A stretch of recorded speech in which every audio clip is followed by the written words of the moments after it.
53 BGB আভিযানিক দল 2টি পিস্তল, 4টি ম্যাগজিন ও 3 রাউন্ড গুলি জব্দ করেছেন।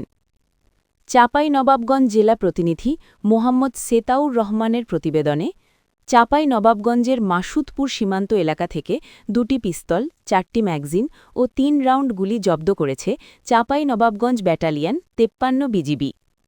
শিবগঞ্জ উপজেলার মাসুদপুর সীমান্তের মোনাকষা ইউনিয়নের ঠুঠাপাড়া এলাকা থেকে এসব অস্ত্র জব্দ করা হয়।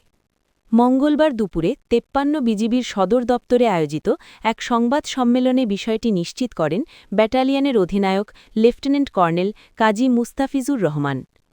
তিনি জানান, আসন্ন ত্রয়োদশ জাতীয় সংসদ নির্বাচন ও গণভোটকে সামনে রেখে সীমান্ত দিয়ে অবৈধ অস্ত্র, গোলাবারুদ ও বিভিন্ন ধরনের চোরাচালান প্রতিরোধের লক্ষ্যে বিজিবি পরিচালক মহোদয়ের নির্দেশনা অনুযায়ী 53 বিজিবি কর্তৃক সীমান্ত এলাকায় গোয়েন্দা তৎপরতা ও টহল জোরদার করা হয়।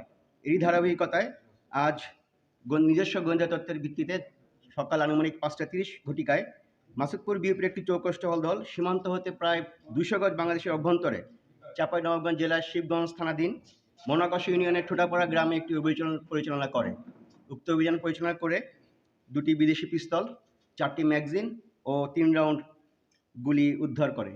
ত্রয়োদশ জাতীয় সংসদ নির্বাচনকে কেন্দ্র করে বিজিবি সীমান্ত এলাকায় বিশেষ টহল, চেকপোস্ট স্থাপনসহ গোয়েন্দা নজরদারি জোরদার করেছে। এরই ধারাবাহিকতায় গোয়েন্দা তথ্যের ভিত্তিতে জানা যায়, দেশের অভ্যন্তরে বিশৃঙ্খলা পরিবেশ সৃষ্টির লক্ষ্যে কিছু দুষ্কৃতকারী অবৈধ অস্ত্র আনার পরিকল্পনা করছে। এমন তথ্যের ভিত্তিতে মোনাকষা ইউনিয়নের ঠুঠাপাড়া এলাকায় অভিযান চালিয়ে 2টি পিস্তল, 4টি ম্যাগজিন ও 3 রাউন্ড গুলি জব্দ করা হয়। এ ঘটনায় শিবগঞ্জ থানায় মামলা দায়েরের প্রস্তুতি চলছে বলে জানান তিনি।